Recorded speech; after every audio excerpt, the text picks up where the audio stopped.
Okay, welcome to the TFT Galaxy Podcast, episode 10, where we high press on the news and the tactics of the club we love, the LA Galaxy. Today we're covering the latest Galaxy news, which includes the World Cup draw. MLS free agency begins and things are heating up regarding some transfer rumors. Our CONCACAF Champions Cup draw happened, and just some other general MLS and Galaxy news and announcements. I'm Eric. I'm Chris. How's everyone doing? How you doing? I guess I can't talk to them. They're not here. No, you know what? It's been very interesting, especially the last week in soccer news, but also in Galaxy news. It's been pretty interesting and pretty a little shocking at times. All the rumors and stuff coming through, but we're gonna get to it. There's a lot of nothing substantial, but a lot of rumors. Yeah. We're recording this at a very strange time for us, so you might hear some things going on in the background. We apologize. We are pressed for time this week, so let's get right into it. I just have this first thing, which is just a cool little thing because you always hear stories about Zlatan, right? Yeah. I just added this. Did you have a chance to read this? I think I know.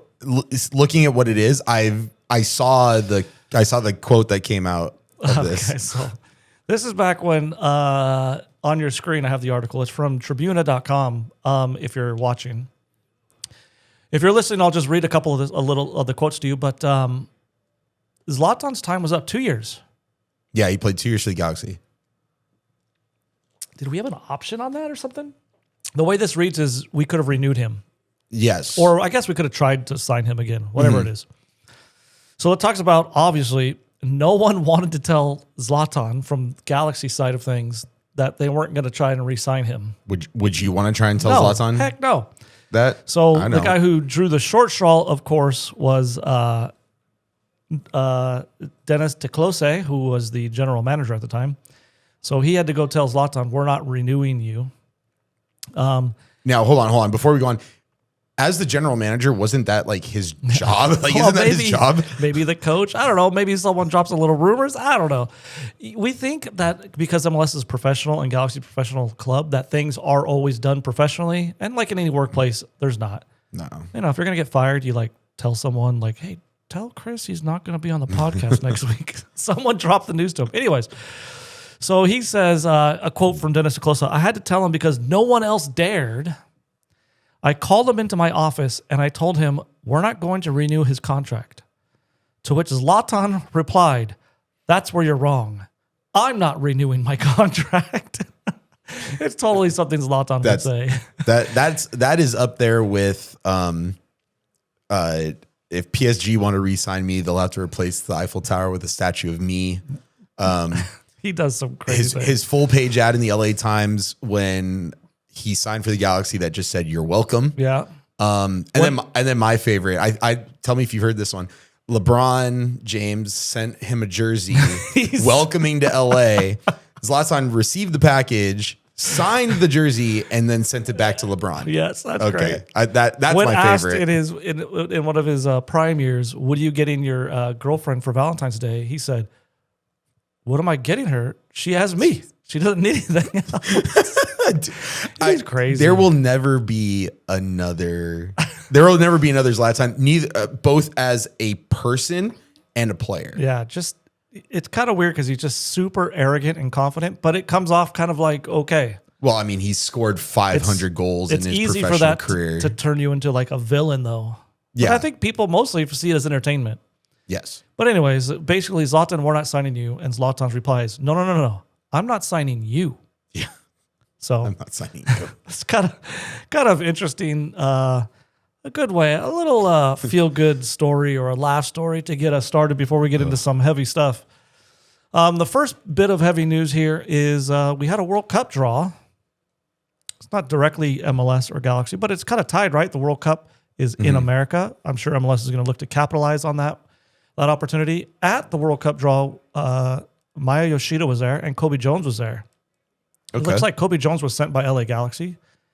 He was on LA Galaxy's page posting things. I wonder who sent Maya Yoshida. The buddy system. Kobe Jones said, I need a buddy for this. And so Maya, come with me. So here's the the popular meme With Leo DiCaprio. where Leo DiCaprio's pointing at the TV. Hey, I know that guy. Yeah. So there's just a picture of Maya Yoshida at the. I watched most of the World Cup draw. Excruciating, just absolutely excruciating stuff with Rio Ferdinand trying to be a comedian and SNL sketches and God. it was just crazy. It was stupid.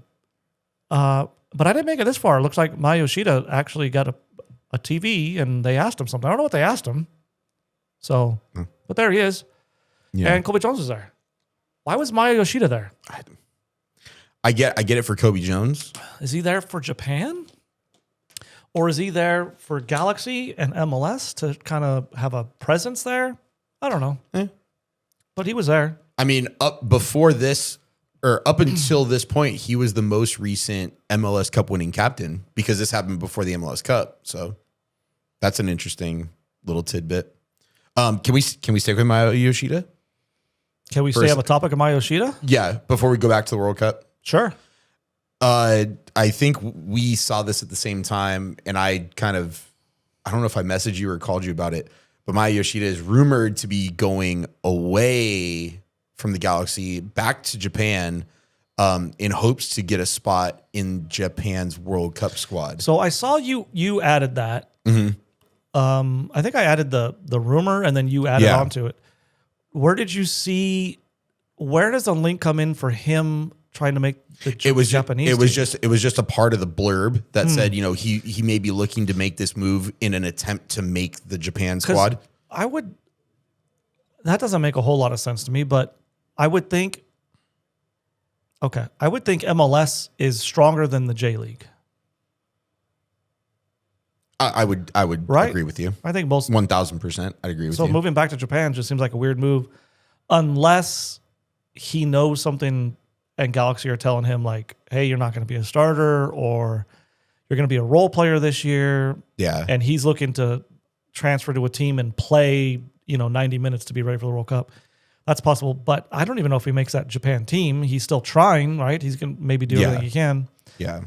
So I don't like this rumor. Again, these are just rumors, right? We don't even know how we should be thinking about these rumors in terms of are they true? Are they not? Who are the sources? No one really has good sources. They just kind of say, I hear that Maya Yoshida might be returning to Japan.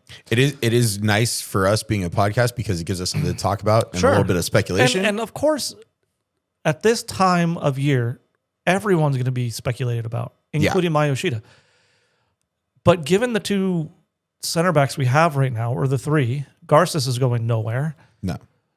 It would be a crazy move for me from the Galaxy to let Yoshida go and keep Zonka. Yes. Maybe, obviously, Yoshida's easier to move than Zonka. People might actually want Maya Yoshida. I don't know if anyone's going to be lining up to sign Zonka. But that would hurt our team, I think. Getting rid of Yoshida and keeping Zonka is an ultimate loss. Yes, that would be a net loss. That's a net loss, right? The reverse, I think I'd be happy about. If Zonka left and Yoshida stayed, it frees up some cap space, and you still keep Yoshida, who, of course, his best days are behind him, but he's just a good leader, good locker room guy, could give minutes, could help in a lot of different ways. So it is just a rumor, but of course, I think the Galaxy are looking to move. By all accounts, by what everyone's saying online, is the Galaxy are looking to make some moves. No one really can say who's saying that, but what they say, where there's smoke, there's fire. So if a lot of people are reporting that the Galaxy are looking to make moves, then I think the Galaxy are going to try to move pieces, and it might not be pieces they want to move, but they got to make room for something. Especially, and this goes back to last week where you kind of had a short discussion about what LAFC's been able to pull off in the transfer market, what San Diego's been able to pull off in the transfer market. And I got bad news for Galaxy fans. Both LAFC and San Diego, they each have an open DP slot. So you should expect to hear major news on both the LAFC and San Diego front. And you're not going to get that big announcement from Galaxy. They have 3 DPs already. And it's not, don't be a negative Nancy and be like, well, now the Galaxy's not making any moves again. They can't. They have Peck, Pooch, and Paintsel. And the one big announcement that you might hear, if there's any possibility, is Peck's gone. Painsel's gone. Like, that's the only big move that would open up major cap space for the Galaxy. Yeah. So I fully expect LAFC to sign another huge player, and I fully expect San Diego to sign another huge player. And I do not expect the Galaxy to sign another huge player. Not to say that there couldn't be key players that they sign. But you're talking, don't look for the worldwide name. I mean, don't look to sign Son. Well, you can't. LAFC has him. Well, I mean, of that, that type of caliber type player, you're not going to get. Yeah. That doesn't mean, we talked last week about like Lewandowski. It doesn't mean that like, it's not out of the realm of possibility that Lewandowski shows up to Galaxy because of his, close contact with Royce, and they work something out to where he's not a DP player and he's bought down with all that monopoly money. Yeah. There's a world where that happens. I don't think it's likely, but maybe Lewandowski just says, hey, I want to play a couple more years. I want to enjoy my time. And I've heard that this is a great league to do that in and a great place to live. I can see something like that happening, but I mean, don't expect to see Neymar. No. Like Miami might be looking at, right? Don't expect to see some of these big time players that are near the end of their contracts. Who else is like, Modric is always like rumored, De Bruyne, all these type of big players, they're DP type players. You're not going to see that. Whereas you might see those players sign for LAFC in San Diego. So, Well, going back to Maya Yoshida and potentially wanting to play day in and day out, if he's not going to play with the Galaxy, moving to Japan. Japan did draw the Netherlands, Tunisia, and then there's a playoff spot open that will be filled with either Ukraine, Sweden, Poland, or Albania. All right. So on your screen, if you're watching, you can see that's Group F with Japan. And I mean, what do you think? Give me an odds percentage-wise. You think Maya Yoshida will be on that team or not? 25%. Yeah. Just because of his age. I would bump it. I'm going to give him 50-50 just because they might be looking to bring someone. If he makes it, how much does he play? Nah, he's not playing. He's not playing. So he'd go as a locker room guy? He goes a locker room captain. I've been here, experience. I'm not sure the Japanese culture in terms of like what that team's culture is, but I could see that happening because he's a longtime player. Yeah. Well, and on the topic of the World Cup, we have another Galaxian who is potentially going to the World Cup in Joseph Paintsel. Ghana was drawn into the group with Croatia, England, and Panama. If there is a group of death, this is definitely in the running. Although, I mean, with 48 teams, it's tough to get some of those true group of deaths you've seen in past World Cups. But when you look at this, right, Croatia has been to a World Cup final within the last 2 runs. They beat England in the semifinals to get there in 2018. England has been up into the quarters or semifinals of at least World Cups. They've made it to the finals of a Euro. So England is definitely a team that is on the rise. So looking at Group L right there, you would expect England to do it. But I think Croatia is getting... Man, England and Croatia, that's... there's not really a group of death because the lower teams aren't as strong, but that is as strong as the two you're going to see. England and Croatia in the same group is tough. And if you're Ghana... I think you're kind of not happy with that draw. I would say though, because when you look at the people like to use this term, the golden age of certain nations, I think the Croatians have their golden age kind of on the out. Yeah. Because that core that was led by Luka Modric. The problem is, and I think this comes into play a lot with World Cup, I think, it's just experience and like the nerves and stuff like that. And even though Croatia might not be as strong as they have been in the past, they still have all that experience to lean on. Yeah. And that's big. I don't know who's on Ghana besides obviously Joseph Paintsel. I forget his name. He was at the World Cup draw. But they're going to have a lot of probably inexperienced type players who are going to be nervous. And you don't have a lot of time to find your feet in a World Cup. No. Like, if you're nervous, if the game's too big for you, it's just going to pass you by, and I mean, you're out before you know it. You're out. Yeah. So that's a tough draw for Ghana, especially Panama is no slouch, right? Now, USA can't beat Panama. No. So, I mean, Panama has had USA's number for 3 games, right? Yeah, 3 in a row. 3 in a row. USA's lost to Panama 3 times in a row. And so Panama's no slouch, man. I mean, so Joseph Paintsel will be on that team 100%. Now, I don't know if he's a starter on that team. I don't know if he is. I read an article that he's not what you would call sorry about there's some background noise. Yeah. But I think Joseph Paintsel is not a star for Ghana, is kind of what the article hinted at. So maybe he's a role player. I do think he'll get time just because of the qualities he brings. If you're down and you need some speed, you're going to bring on. He's definitely got that. Oh, yeah. Holy cow, he's got that. So, I mean, I'll be rooting for Ghana. Of course, my USA is my number 1 team. England's my number 2 team. So I'm going to have to root for Ghana against Croatia and Panama, I guess. We may have to do a special edition as we get closer to the World Cup. But for now, good luck to any Galaxian who makes their international squad and goes to the World Cup. Yeah, for sure. We'll learn more about that in May and June. Yeah, so we'll have at least one. Keep an eye on Paintsel and how he's going to be doing with Ghana against England. That'll be a big game for them. Mm-hmm. Yeah. Well, the rumor mill kept turning. Well, so about the rumor mill, today is, what is today? Wednesday, December 10th. December 10th. Today is the day MLS free agency kicks in. Mm-hmm. So you're going to start seeing a lot. So in that sense, there's a couple of rumors floating around. But I imagine next week we're going to have a lot more information according to rumors. And so we already have the Maya Yoshida rumor. Okay, that's fine. And then tell me, because I think you're in a different spot than I am on this, but there are 2 rumors, and we're going to get to them in a second, that the Galaxy is being linked with 2 goalkeepers. Mm-hmm. Are we not happy with Mitrovic in such a way that we're being linked to these other goalkeepers? Are you happy with Mitrovic? I think you said at one point, I don't know if it was on air or off air to me, that you would love to upgrade goalkeeper from Mitrovic to somebody else. Yes. I would love to upgrade. What's your problem with Mitrovic? Well, no, number one, early in the year, it was just okay. It was not good, and I thought starting him over McCarthy when we just came off winning the MLS Cup, and you're going to take the keeper that was just pretty much rock solid. I think he only gave up like 3 goals in the entire playoff run from game 1 to the MLS Cup. Good.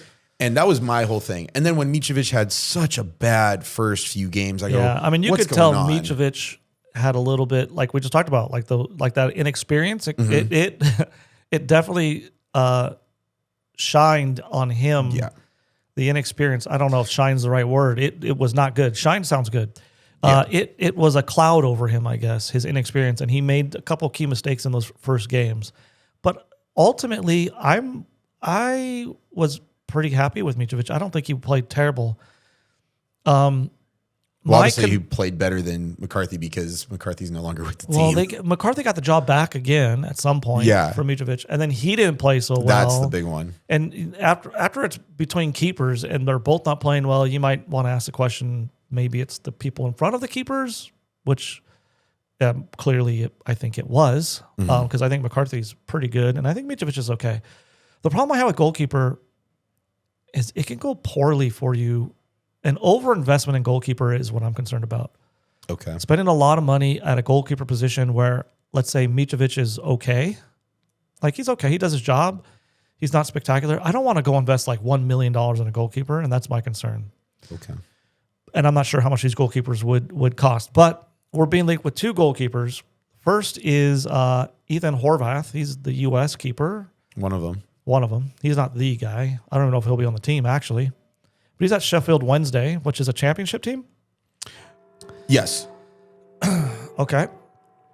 And so he's at a championship team. I don't know. I guess he's probably not playing. He's looking to exit, and he's being linked with many teams. One of them is LA Galaxy. Mm-hmm. Even Horvath is pretty good. I mean, he's one of those guys. His USA stint happened because someone got hurt. Well, the famous one was in the very first Nations League final. Right. When he came on because someone got hurt, though. What's his name? Matt Turner. Matt Turner got hurt. He came on, did really well, and then obviously he did amazingly well in the PKs, and we win. And he kind of solidified his spot after that. And then he got a couple more chances on USA, and he's kind of since fallen out of favor on USA since then. Yeah. And then the other one that we're being linked with is an MLS player, and out of contract. And I think Minnesota, it's linked that Minnesota is still trying to work with Dane St. Clair. But he's also being linked with many teams, because who wouldn't take Dane St. Clair in MLS? So Dane St. Clair has a bargaining chip, obviously. Yeah. If Minnesota wants to keep him, they're going to have to beat everybody else, because Dane St. Clair has proven to be an absolute beast in MLS. 2025 MLS goalkeeper of the year. I mean, if Galaxy could get him, that is huge. But I go back again, what would that cost to sign Dane St. Clair? You know, like, I don't want to do one of these deals at the cost of what I consider the biggest need, center back. Yes. Well, we invested in Dane St. Clair, so now we're going to go budget center back. I don't want to do that. I'm with you. But obviously, Dane St. Clair has been incredible in MLS. And Ethan Horvath, I don't know. That's a little bit of a question mark for me, right? Like, why is he not playing at Sheffield if he's good? Yeah. It's risky, but obviously he's a big guy. He's tall. I mean, I don't know. Yeah, it's obviously, you know, we've seen Ethan Horvath in big, high pressure situations. We see a little bit more of, at least I do, see a little bit more of Dane St. Clair on a more regular basis, because he is, you know, MLS and everything. Actually, I first saw Dane St. Clair when he played for Maryland in the 2015 National Championship. They played Akron. They beat Akron. Was that him? Yeah. Oh, I didn't even know. Oh, yeah. Because I just remember, I didn't go. You went. But I remember you telling me, like, hey, I went to the final, and I just remember you saying the two goalkeepers were each like 6'7". Well, yeah. So, Dane St. Clair, you know, 6'9". He's Canadian. I'm pretty sure he's first or second choice for Canada, because he's Canadian. I think he's first choice. And he was awesome in that national championship that I saw, especially, you know, with anybody that knows college soccer, the University of Akron is a powerhouse along with Maryland, but he was phenomenal. And then when he first came to MLS, you look and you go, I looked at him like, is that the same guy? I had to look it up real quick, and it is. And I was like, man, it's really cool that he's playing so well. And yes, 2025 goalkeeper of the year, number one with that as a bargaining chip, he's going to get what he wants in terms of value. He's going to get his money. Are there any DP goalkeepers? And I think I don't know.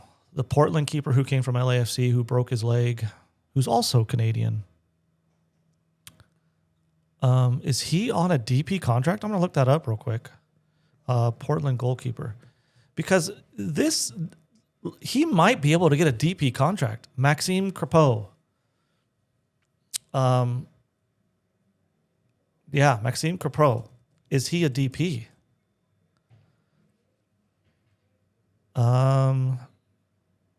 He's also looking for. They have a club option. Okay. Maybe he's not a DP. But I know he was in a similar situation, right? He was LAFC's top goalkeeper. He was really good. His contract came up, and he shopped himself around and went and got a really good deal from Portland. So I think whoever gets Dane St. Clair, even if it's Minnesota, if they keep him, I think it's gonna take a lot of money. Yeah. Yeah, it's gonna be a big financial investment from and as of now to sign him. What do we have? We have in terms of 1.2 million. Oh, to spend? Yeah, 2 million. Something like that. We have about 2 million, right? 1.2 from Fagundes. No, he's gonna, and about 800 from Barry and Zavaleta. We have about 2 million to spend. Yeah, and I really think both of those, like you said, I think both of those keepers are going to command more than the 2 million we have to spend on them. I think you could get them for 2 million each of them. I just don't. The market is crazy. You have no idea. It could be Dane St. Clair gets 600,000 just because everyone's like, well, Everyone might be thinking like we are. I'm not spending that on a goalkeeper. And all of MLS might say, Dane St. Clair, you're amazing. And if we didn't have a budget and a salary cap, we'd sign you for $2 million. But we do, and I'm not spending that on goalkeeper. I'm spending my cap is $800,000 on goalkeeper. Yeah. And on the flip side of that, I bet there's a handful of teams that look and go, man, if we were a goalkeeper away and we can make a deep run, and they go to heck with it and they try and do it. They say, you know what, we see it as this is the piece we need. We go in for it. I mean, and all that stuff. Again, but no, the Galaxy, no, like you said, if we have $2 million right now, the majority of that has to go to. You think, but you don't know, right? Okay, yeah. So we talked last week again about what's his name, the guy we like, Cuevas being shopped around, and he's on like what, I don't know, like 200,000, right? That doesn't give us any money. But whoever you trade him to, you could trade for monopoly money.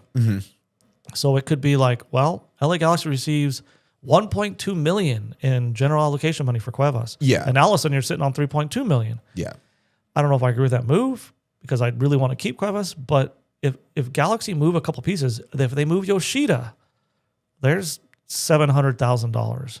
So if Galaxy move a couple people, pretty soon they'll be sitting on a little chunk of change. They got their 3 DPs, so they're going to be looking to make a splash somewhere, not at the DP level, obviously, but at a lower level.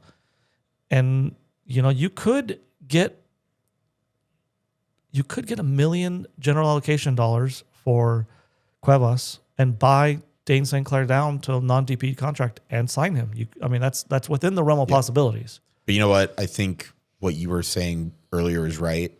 That we do have 2 serviceable goalkeepers who can play at the MLS level. So, and of course, St. Clair's much better than both of them. I'm with you, but Ethan Horvath might be better than both of them. Probably is better than both of them. Yeah, but the Galaxy need to fill the hole at center back first. So that's got to be priority. Like we talk about. I just hope they feel the same way. Yeah. I don't know if everyone out there agrees with us. Do you guys agree with us? If you're listening to this, leave a comment. Do you agree that center back is the spot the Galaxy needs to invest in? Like, I don't care what they do anywhere else. I mean, I do, but obviously I want center back handled first. Yeah. Right? First and early. Which it is not always possible, right? So let's go over a list of a couple. So here's a couple center backs. So MLS free agent list, New York Times. It's a subscription. It's in our show notes. You can click on it, but you need a New York Times subscription. Has a list of the most sought after free agents, and on that list, I made a list of their top 5, and there's a couple others. But there's 2 center backs on this list. One we talked about, Nashville's Walker Zimmerman is up. No one's going to give him a DP contract at his age, so he is gettable for the Galaxy. Yes. The Galaxy want to invest in Walker Zimmerman. The opportunity is going to be there. I think other teams will be interested too, and he solves a couple issues. He's good in the air, which the Galaxy are in dire need of set pieces and set piece help. Yep. He's experienced. Garces needs to be paired with someone experienced, I think. He's American. And he's well-liked, well-known. It would be it would be a marquee signing, I think. It would be pretty big news. I mean, not maybe the news that you want to hear, but it's kind of a marquee signing. He's big. I hope they go a different direction. NYCFC's center back Justin Hawk is also out of contract. Justin Hawk is a former defensive mid turned center back just this year. Okay. NYFC had a good year. Yes, they did. Justin Hawk was part of that. Now he doesn't check all the boxes that maybe we need. He's not like a super aerial threat, but he is a ball playing center back because he's a former 6. So he's used to that pivot role. He's very good on the ball. He's 26. I don't know, man. I think that I would love to see now that I think if we sign Justin Hawk, I think most people would be like, who? And if we signed Walker Zimmerman, most people are like, oh, we got Walker Zimmerman. I don't know. I'd almost rather take Justin Hawk. I don't know if you've seen him play much. I haven't seen him play much, but he checks a lot of boxes. He's younger. He's a little bit more mature than Garces. And he's got that maturity of being a center mid. Mm-hmm. So he's used to pressures. He's used to pressure coming from all directions. He can help build out of the back. You know, I don't know. So those are the two that are up. I couldn't find another center back on that list, really. There's a couple more, which I hope we don't go after. We're talking like Walker Zimmerman type status and age, like 32, 33 out of contract. I don't want to go that route. I could see us going after Walker Zimmerman because of the piece he would kind of add. But I hope we go a little younger. But yeah. Well, and you said, Justin Hawk being a 6, a defensive mid turned center back, being more ball playing, being more comfortable with that. That's what Vanny would love. Yeah, Vanny would love a ball playing center back. To be honest, it's something Garces needs too, right? So the boxes that they each check are very different, right? Justin Hawk would add stability to the back line, the ability to play out of the back a little bit cleaner, maybe help Garces on his building out of the back. It basically mean just play the ball to Justin Hawk and let him start the build and not play to Garces. If you sign Walker Zimmerman, he's not a ball playing center back, so he's not great. So now you have the problem of we got two center backs that are clumsy. I mean, clumsy is a tough word, but at the professional level, we would call them, a little bit clumsy on the ball. But obviously, you're going to win a lot of headers with Walker Zimmerman, which is something else that we need. Yeah. But if you pair Justin Hawk with another guy on this list, DC United's Christian Benteke, we're looking for a forward. You said this past, I think maybe like 2 months ago, I said, no, Chris, that is ridiculous. It's stupid. Okay. So since then, I've been thinking. I've grown up a bit. Well, hold on.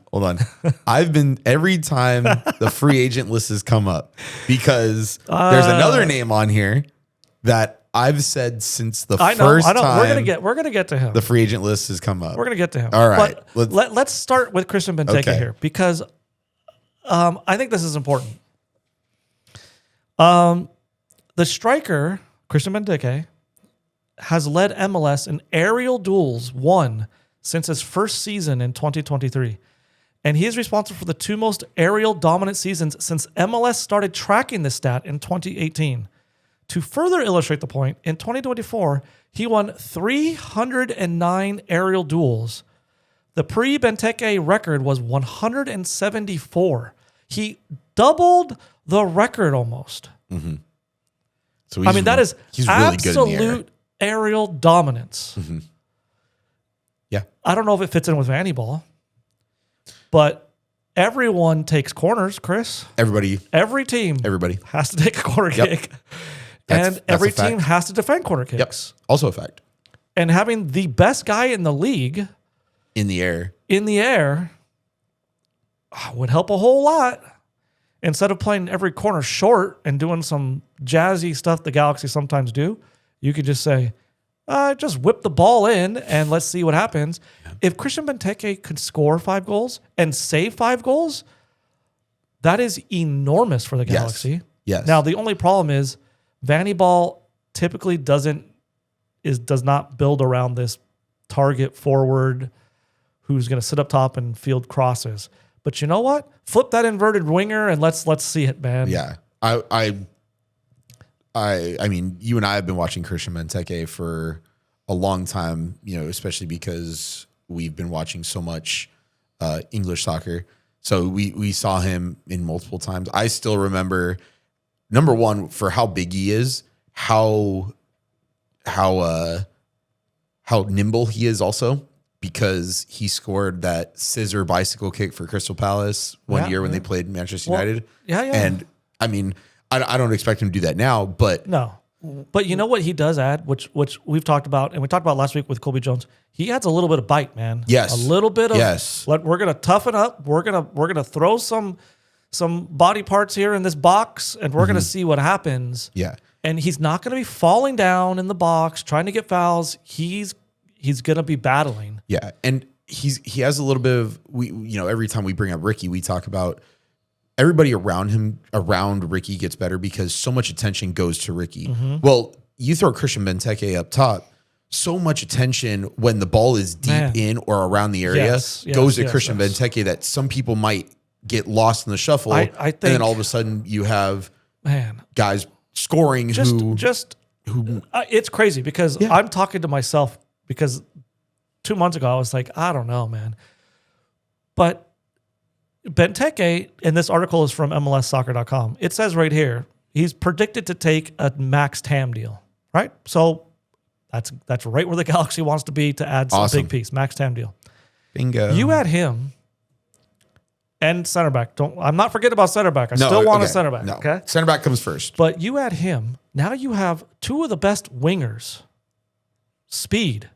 You have probably, what I consider, definitely what anyone would consider, but one of the best playmakers in the entire league. Mm-hmm. And now you have the biggest aerial threat in the league. That's a lot of offensive firepower and a lot of ways you can play the game. Yeah. And the more I think about it, the more I like it. I don't know what Vanny thinks. I think he kind of wants like a more versatile forward. He wants a dribbling forward, someone who could produce something off the ball. On the ball. Benteke is really not that player. But man, can we maybe just adapt a little bit here? Because that would give us a whole lot of firepower. And it's right where we want to be in that TAM deal. So I think Christian Benteke is obviously going to get, again, kind of like Zimmerman, anyone on this list, right? That's why they're on this list. Yeah. They're going to get a lot of, St. Clair, Benteke, Hawk, they're all going to get plenty of offers. Mm-hmm. And by the way, Fagundes is on that list too. Fagundes is going to get plenty of offers. Yeah. So I do like that. Now, where you're going to go, I think he's on this list as well. He is on this list. There's Zimmerman. Sean Johnson, no thanks. I don't want Sean Johnson. He's actually... He makes like what would you call that? Honorable mentions. The honorable mention of the list. And that is someone you've been talking about a lot, Joseph Martinez. Now, I think Vanny would much prefer Joseph Martinez. He fits in his system a little bit more. He can create off the ball. And to be fair, Joseph Martinez also adds a little bit of bite, a little bit of toughness to the front line that lacks it. If you were a manager and you had the ability, because both these guys are going to be probably TAM deals, right? They're both going to be, they're not DPs anymore. No, not. And it's up for grabs, man. And it's like, Chris, you could have Joseph Martinez or you could have Christian Benteke. You can't have both. Okay. Who you taking? Joseph Martinez is 32. How old is Christian Benteke? Christian Benteke.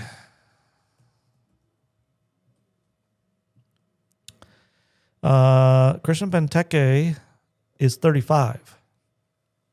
Okay, so in terms of, it's difficult because do you trade the 3 years that Joseph Martinez has on Christian Benteke in terms of youth for the potential aerial threat? Me personally, I would take Christian Benteke because all you do with your, like we said, the two wingers, just, I know you've been playing inverted. We're just gonna flop you guys, and now you're a cross first. Sure, and to be fair, I don't know. Maybe you don't even have to do that. I don't know. Yeah. Maybe Benteke fits in a little bit better, and can help support those inverted wingers as well. Yeah, and because a target forward, there's a lot of ways to play it, but Benteke could just play back to goal and feed the inverted wingers. And when the ball gets whipped back out wide to Cuevas, now you got Cuevas crossing. So Benteke plays it, plays back to goal, plays it back to an inverted winger. Winger gets it back out to the outside wing, Cuevas or something. Cuevas whips it in. Benteke's back in already. Yeah, there's so many ways to play I just saw it. It's perfect. But so I agree with you. Christian Benteke for different reasons, though. Yeah. One major reason. Joseph Martinez is known to be a pretty poor locker room type guy. Okay. And I'd rather go with someone who's not going to be a poor locker. I mean, Joseph Martinez, and this happens to athletes all the time, right? Elite athletes, and they just don't. The end of their careers is just marred with like friction the entire time. Well, you're looking at it with Mo Salah right now. Yeah, Liverpool's dealing with a pretty big problem right now in Mo Salah. So that's just a player who was elite, right? I mean, one of the best in the world. He still right? is elite. Well, I mean, he was elite. I mean, he was. Oh yeah, you know, like he's Ballon d'Or type elite. Yeah. Like he could have won the Ballon d'Or several years. Like people were. He definitely got votes. Yeah. And as his career is winding down because he's getting older, it's tough for him to handle, and he's becoming a problem for the team and the coach and the locker room. And I can see Joseph Martinez doing the same thing. What if Joseph Martinez is not the starter? Right? What if Christian Ramirez starts ahead of Joseph Martinez for whatever reason? Doesn't matter if you agree or disagree. Mm-hmm. Is Joseph Martinez going to throw a fit? Is he going to be a poor locker room guy after that? Is he, those are concerns I have where I don't have those same concerns with Benteke. Mm-hmm.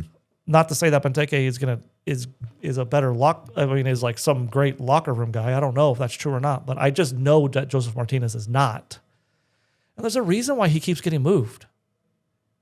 Right? There's a reason why Joseph Martinez has gone from Atlanta to Miami to where was he before San Jose? He was somewhere else. He was at I don't know where he was. But he was somewhere else. He's been on like 4 different teams in quick succession, mm-hmm. and no one's really looking to keep him. That says something, right? Yeah. So I hope we don't get Joseph Martinez. I know what he can do, and obviously he had that electric year that was mm-hmm. just amazing to watch and fun to watch, even not being an Atlanta fan. It was really impressive. But I would really like Benteke. I think Benteke adds a lot. Okay. There's a couple other guys on here that do not fit what we need, but you can't say no, man. Can you say no to Paul Rothrock from Seattle? I mean, he's a midfielder. He can play throughout the whole midfield. So good. It's not something we really need. No. But if you could get Paul Rothrock, I don't know how you say no. What if you just have a good relationship, and what if Paul Rothrock says, I want to play for the Galaxy. I want to play with Ricky Puig. I want to play with those wingers. I want to be part of that attack. As you know, I mean, it's this question as you said, he can play throughout the midfield. So it's like, awesome. If these are the guys you want to play with, great. You got to adapt your game maybe to fit in and play with them. Oh, he's very versatile. And if he says yes, then yeah, why not? It's a question of it's always it's a tough question, right? Because it's a question of, do you sign the talent or do you skip talent and sign lesser players by position? Like, do you sign, let's say, Benteke and take a little bit of risk? He's older, but he's available, but so is Rothrock. Or do you sign Rothrock at his prime, knowing he'll be there for 4 or 5 years, he's going to be a mainstay in the midfield, and go, well, we'll figure something out at forward. I don't know. To your point, we'll play Paintsel at forward or something, and maybe Rothrock fits in there because net-wise, we gained more talent with Rothrock in more years than we would with Benteke, and we can kind of move some pieces. Or do you build a team for this year, let's say, and say, well, we need a forward. I mean, we need a forward. Yeah. Right? We definitely need a forward. So if we want to win next year, Benteke is probably the better bet, but Rothrock gains you net talent over a couple of years. Uh-huh. I don't know. It's a tough question. Yeah. You got to go need first. What are the absolute needs? Because you prioritize the needs, and then you say, okay, as long as priority 1 and 2 are taken care of, maybe you go find someone. Maybe then you go start finding talent. Okay. But let me give you another scenario here. And what if we re-get Nascimento, right? He hits the salary cap the same way he did last year. Okay. We're losing Fagundes. All right. You add Rothrock at Fagundes' place. Is that okay? Or would you rather take would you rather reinvest Fagundez's, salary that you gained on defense, let's say? Yeah. I mean, that's basically it. Yes. First and foremost, you got to take the money and invest it into the back line. We already know that. So, and we've already talked about it. You would go with Nashville's. I would just go with a center back. Okay. Whether it's Walker Zimmerman or someone else, or Hawk from NYC. No, you have to invest in the center back first. Okay. I mean, I kind of agree with you, but I mean, some of these players would be super, super hard to turn down. Like we talked about Dane St. Clair. What if Dane St. Clair says, I want to come to Galaxy. Like, let's do it. Let's make it happen. And you're over-investing a little bit, but it's Dane St. Clair. I'm with you. And this is where the front office has to earn their money. If someone like that wants to come so bad, you say, awesome. Now, here's the thing. We need to make sure we have someone directly in front of you so that you're not facing and having to bail us out 15, 20 times a season. We can look and say, okay, maybe, 6 or 7 times you're gonna be called upon to save a win or save a draw. You're going to be called upon. That's very typical.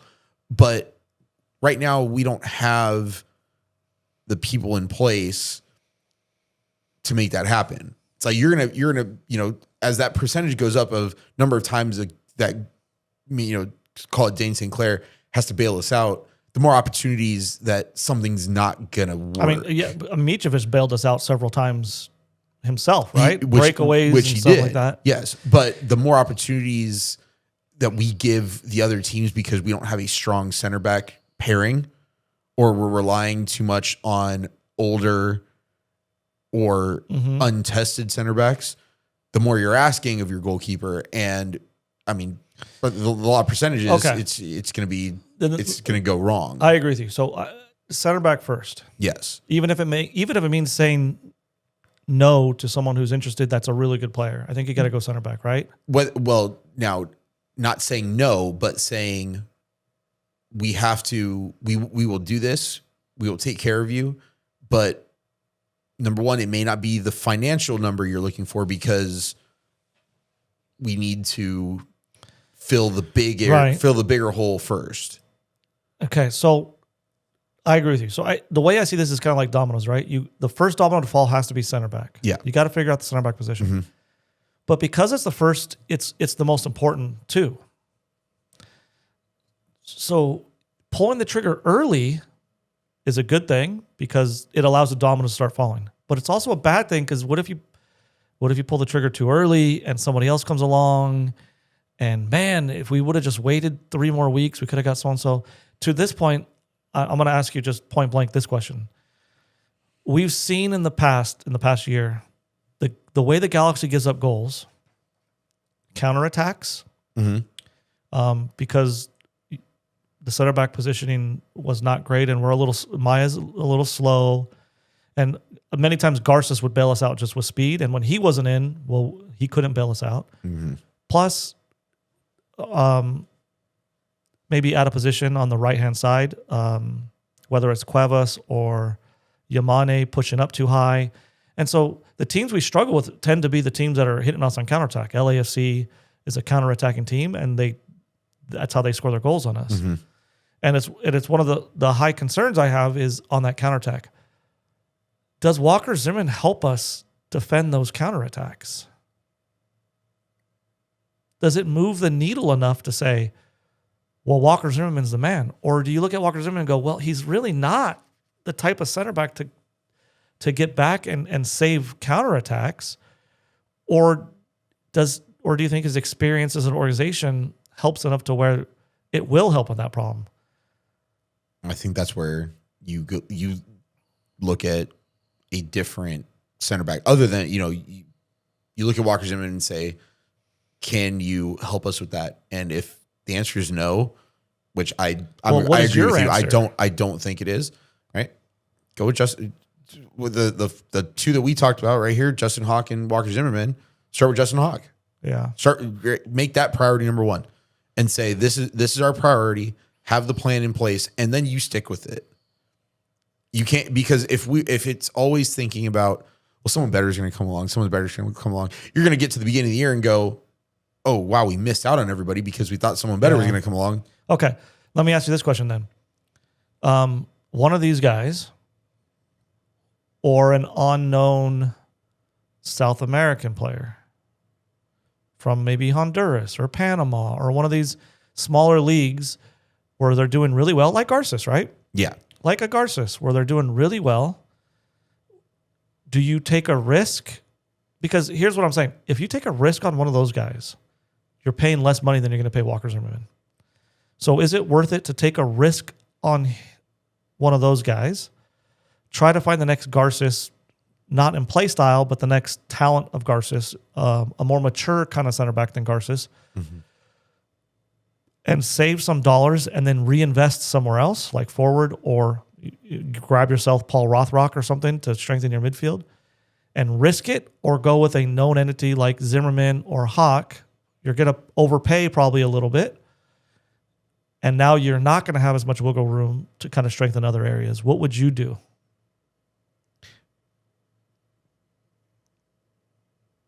Known quantity. Okay. Known quantity. We think alike, because I'm the same way, but Yeah. I wouldn't be upset if the Galaxy did try the other way, because I think it's viable. I don't know. It could go so bad the other way though, right? Like if it doesn't go well the other way, with Walker Zimmerman, let's just keep using Walker Zimmerman. It's a known quantity. He's going to help you. You're still having some of the same problems, but I think less so than we did this year. Plus, he's a big leader, and he handles some of those aerial problems that we had, which Maya Yoshida handled for us already. But if Maya Yoshida's not going to play every game, then you need someone to handle those aerial responsibilities. He checks a lot of boxes, and you know exactly what you're going to get out of him. That makes Greg Zvanny's preseason and training much more straightforward. He's not worried about. He knows exactly what he's going to get. Yeah, and I think the Galaxy can use some stability heading into next year, as opposed to let's try some other new things, and let's sign, like we signed Sanabria last year, and he was supposed to be really good, but as you can see, sometimes these players take a year, and sometimes it never works out for these players. Yeah. So, and the odds of finding someone who fit in as well as Garces did in his first year are the only reason why Garces smaller. fits in, by the way, is because he's just 100% pure athlete. Mm-hmm. Like, you can't turn the athleticism off, right? The athleticism's always going to be there. So he could have a cultural problem. He could have a language problem. He can have no idea what position he's playing. He's still going to run faster than everybody. Yeah. And he's still going to have that work rate and that tenacity, and that's just who he is. And so he's going to fit in everywhere. But there's not a lot of players like that, and you don't want a lot of players like that, right? I think Garces is amazing for us, but you don't want Sanabria to be a pure athlete. He needs to be a ball player. He needs to be a pivot. He needs to be smart. He needs to be able to attack, and those take more time. Okay. Well, I mean, I think is there anybody else on here? I don't see anything. I mean, I would like to see an updated list of everybody, of all the free agents that didn't get an option, that all that stuff, but well, we're here, so let's just go ahead and hit MLSsoccer.com and just make sure that Diego Fagundes is not a player right now for us or somebody else. No. And so there is an article called MLS Teams That Could Take a Big Swing this winter, and we already talked about them. And it's frustrating to hear the names you're going to hear, right? LAFC, San Diego, and Miami. Yeah. The three of the best teams in the league are all ready to reinvest again.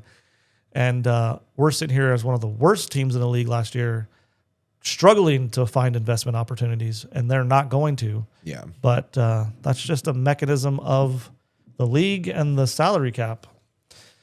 Not much you can say about that. So, I mean, in my opinion, and I think of yours, we need a center defender and we need a forward. And those are the two spots. In that order. And then other things, sure, if other things work out, and it depends a lot on movement. I mean, you could see quite a bit of turnover if Cuevas is gone, Aude's gone. Like, these are both two players that have been rumored to be leaving at different times over different years, and you can get a good amount for both of them, I think. Yeah. So you could see some movement. If Yoshida moves, there's $700,000.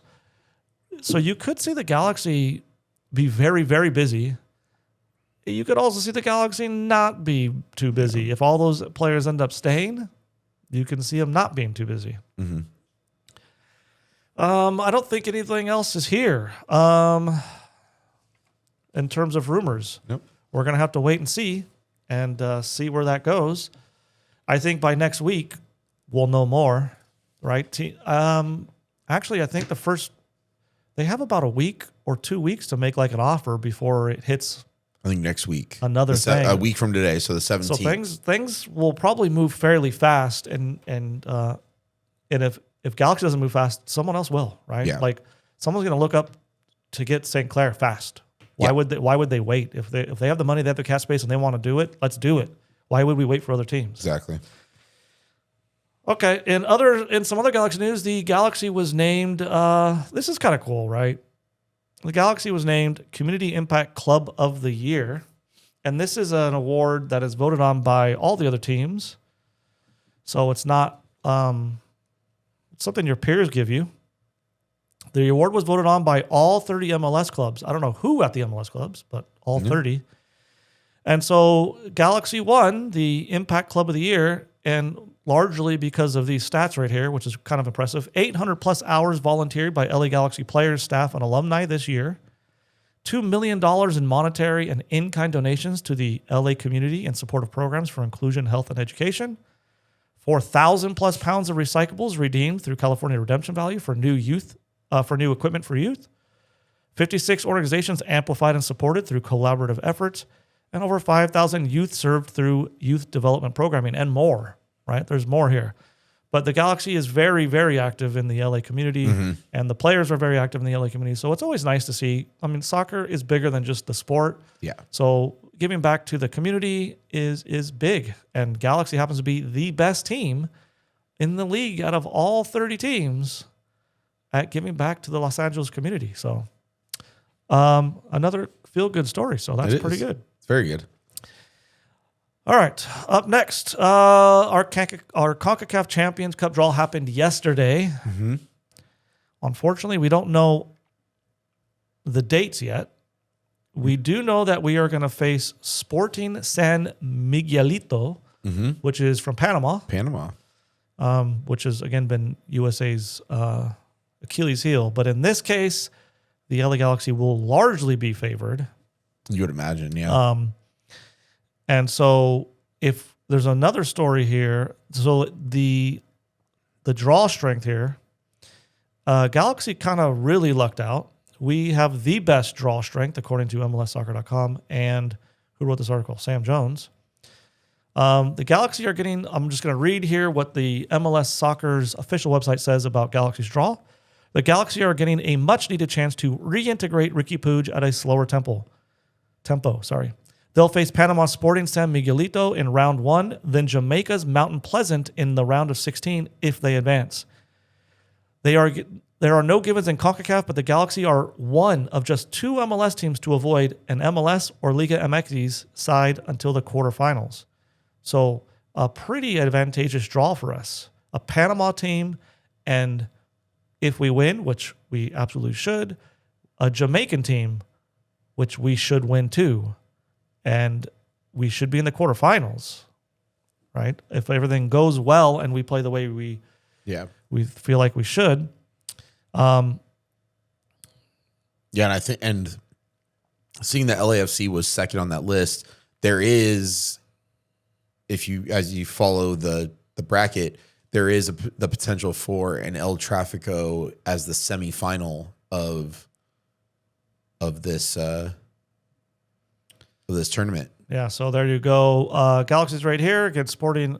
And then I think we were ranked like 16th or 18th, so we have to play round 1.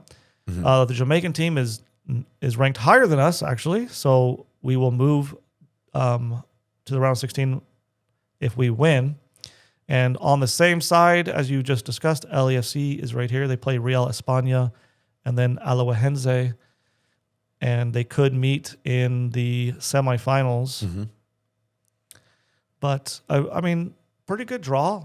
No dates yet for anything, except we expect this to, February? Yeah, start sometime Early February? Early February. And the start time of that, again, has implications on, do the Galaxy play in the Coachella Valley Invitational? Mm-hmm. Or are they not going to play in the Coachella Valley Invitational because this is going to conflict with that? So I don't know if we don't really know that yet because we don't know the dates, times, or anything. So, But a pretty good draw. All in all, very good chance for us. Kind of like I was happy with USA's draw in the World Cup. I'm really happy with Galaxy's draw. And again, like they said, that's a really good start for Ricky Puig to play against a Panamanian team instead of, playing a Mexican side or something and having to be a real big battle. Although, in some sense, you certainly hope that Sporting from Panama doesn't go with the tactic of, well, let's just kick them and see what happens, because that's kind of what happens, especially in CONCACAF, right? Like, well, we are going to be outplayed for sure. So, that guy, Ricky, he just came back from injury. So let's hit him and Hopefully see if he can stand up to it. And that kind of worries me a little bit. But I think that would worry me even with the Mexican side. Less so with an MLS side, but they wouldn't pair up MLS teams together in round one, I don't believe. If we look here, yeah. So you would never play an MLS team. So I'm not completely happy thinking, oh, well, Ricky Puig is just going to skate by everybody. Like, no one's going to let that happen. No. There's always pride on the line. And in CONCACAF Champions Cup, it's a national pride on top of a club pride. And a lot of these guys are looking to make, big time. They're looking to have big time games. They want to come to MLS. Mm-hmm. Everyone on that Panama team wants to shine and hope that LA Galaxy goes, well, let's take a look at him. Let's sign him. So they're going to be looking to impress. That means they're going to play hard.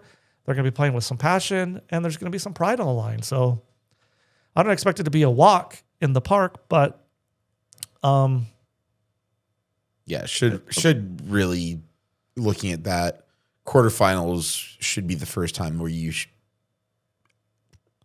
have maybe a little bit stronger test. I guess I'll say this. If Galaxy's going to have a good season, they need to win those first two games. There should be no question asked. Yeah. They need to win those first two games. They will be very telling. If they don't win, if they're not in the quarterfinals of Champions Cup, there are going to be questions asked. There's going to be some questions, right? Not to say that we're going to have a bad season, but there's going to be some questions of why can't we beat a team from Panama and a team from Jamaica handily? Yeah.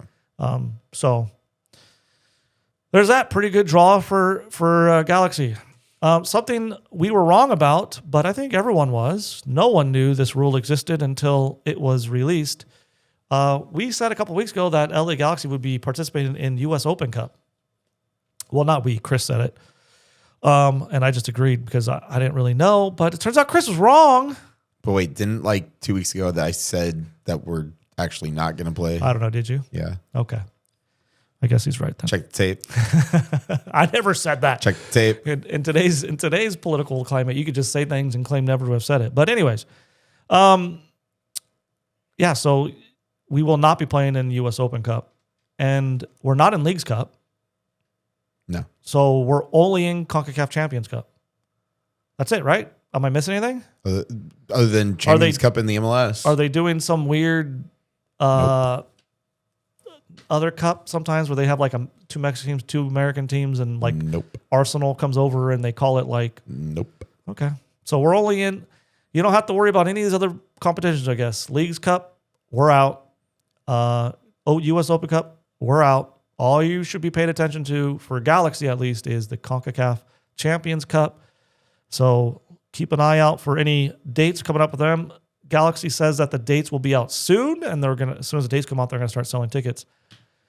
I imagine we will get those as part of season tickets. So I think they're included. Okay, so we should have those as part of season tickets. What else we got? I have an article here just for your reference if you want to know. I'm not going to go through it. Yeah. But this is how every team, how every MLS team qualified for Champions Cup. And the fact that you needed to write an article that describes how every team qualified for Champions Cup speaks volumes, because in the rest of the world, it's like, did you take first, second, or third? Then you move on. Yeah. In MLS, in typical fashion, it is In North America. it's like a D&D rule book, and you got to roll some dice or something. I don't know how it works, but it's there for you if you want to take a look at it. MLS sponsorship hits 750 million league wide, and you can see from these things here. That's not the one I wanted. It's on here somewhere. Can you just not? Thank you. I think LA Galaxy took like third. Behind, I think Miami was number 1. LAFC was number 2. Galaxy was number 3 in terms of revenue for sponsorships. This is big. I mean, if you follow the league, LA Galaxy, you really want to see sponsorship growth. You want to see, even if it's not LA Galaxy, you want to see sponsors on the front of that shirt paying more money. You want to see shirt sleeve sponsors. You want to see TV deals. You want to see league-wide sponsors. You want to see all that growing, because that's what's going to push the envelope for salary cap and everything else. So the question is, can the MLS turn the next season, along with the World Cup and TV rights coming up, into some big, big win? Would go a long way to increasing that salary cap if the owners were getting a lot more money in terms of salary and TV deals. And so it could be something big. I mean, the last time we had a World Cup, it transformed U.S. soccer. Yeah. Right? Absolutely transformed U.S. soccer. And Beckham came, absolutely transformed MLS, right? Mm-hmm. Pushed the envelope well beyond where it was. Messi comes in, he's moved it. I don't think as much as David Beckham did, but it's a much more mature league now. So it's hard for Messi to move the whole league in some monumental way, but he definitely has. Yeah. Oh, 1,000%. Yes. You know, one of the best players to ever play in the history of the planet. But yeah, because of where the league was when David Beckham came in and how globally known he was, that took the league, like you said, and just jumped it. It just exploded the league. Yeah. Now with this, again, does it move the needle? 1,000% it does. And you know, with them having just one also, it's such a big thing. Again, you're, like you said, you're not going to see such a big jump, because from the time when Beckham came in to now, the league has gotten it's much more better. Mature. It's a lot more developed, and there's a lot more things going on. So, could this be potentially the launching pad for something even bigger on the Beckham scale? Absolutely. So we'll just have to wait and see. Yeah, I mean, we don't know, but I think MLS has some plans in the works, and maybe not concrete plans, but they're definitely looking. Well, we've already started with moving to the World Football schedule, I mean, so that's a good start. Just in terms of restructuring the league as well. I mean, I think there have been discussions, and now there's rumors already in MLS that they're going to add more teams. And the more teams you add, the more likely I think it is to start looking at conferences. Or two divisions even. Yeah. MLS, or MLS2. Divisions or conferences. We already have conferences, but I mean stricter conferences in terms of like American League, National League, East versus West. The travel is killer on some of these teams. So I could easily see it transforming that way. And so I do anticipate some pretty big changes coming to MLS. It's just a matter of, are they going to be successful changes? And can they use the World Cup and this calendar change to kind of push the needle in a significant way? Mm-hmm. They're certainly going to try. And the next year will be interesting. The next year and a half, 2 years, because of that calendar shift, the World Cup bump. People are going to watch the World Cup. Does that translate into more MLS viewership now? Because, hey, I watched the World Cup and I had a great time. So now I'm going to start watching some MLS. And that would give sponsorship deals, TV money, all kinds of stuff. So it'd be interesting. It's going to be interesting. Final thing I have is the MLS Best 11 was announced. And the Galaxy player that made the team is no one. I mean, definitely not a surprise. Guess who is on it? Dane St. Dane St. Clair is on as the goalkeeper. Yeah. Anyone else up for defenders? We have Kai Wagner from Philadelphia, Jacob Glasnes from Philadelphia, Alex Freeman from Orlando. I like him. And Tristan Blackman from Vancouver. So those are your defenders on the team. At midfield, we have Christian Roldan, Evander, Sebastian Berhalter. I mean, you can't argue with any of these, right? No. And then at forward, we have Messi, some guy named Messi. I guess he deserves to be there. Whatever. And Anders Dreyer, who had a great year, and Bawanga. I mean, you can't really argue with any of these. You could argue some people should be there instead, but you definitely can't argue these people shouldn't be there. Yeah, that's the thing. You don't really have an argument to add any Galaxy player on this thing. No. At all. No. I mean, no one did anything even close to what these guys did. It does kind of make me sad when I see these defenders of the year and think we don't have anyone close to Blackman, Freeman, Wagner, or Glasnes. So that's something to strive sad. for. Something to strive for. Cuevas might be on there. Yeah. Hopefully with LA Galaxy under his name and not Cuevas with FC Dallas under his name or something. But there we go. I think that's all we got. It was a lot of news. Yeah. A lot of rumors and stuff. We could expect some bigger news to come out. December's going to be a busy time. Yeah, this next week could generate a lot of stuff for December's going to be busy for the Galaxy. For MLS. Yeah. Right? And then January is going to be busy for international. And both MLS will be involved in both those windows. So yeah, a lot of inter MLS trades, MLS free agency, MLS drafts coming up, the reentry drafts, all that kind of stuff coming up for MLS. So you're going to see a lot of that in December. January, I'm not sure what date it is exactly, but early January, I think it's like the 4th some years. I don't know what it is. The international European window opens up, and then you're going to start seeing teams talk to international players and try to get some international players. So the next 2 months, there are going to be a lot of moves in MLS. And you imagine the Galaxy is going to be making some moves at some point. So we have to be. We have to. We don't have to, but we certainly want to. So any last words for our listeners and watchers? I think I asked you about, so you set up the TFT Galaxy podcast email address, correct? Maybe. No, did you? I did. Okay, you did. So there we go. Look at, you know what? So okay, let me just make sure what it is. Let's see what it is, because I would love to get that and use that as like a mailbag. Well, I should put on the screen here. Maybe I will in later. Okay. I'll do it post-production. But yes, you can email us at finalthirdgalaxypodcast@gmail.com. Perfect. finalthirdgalaxypodcast@gmail.com. Yeah.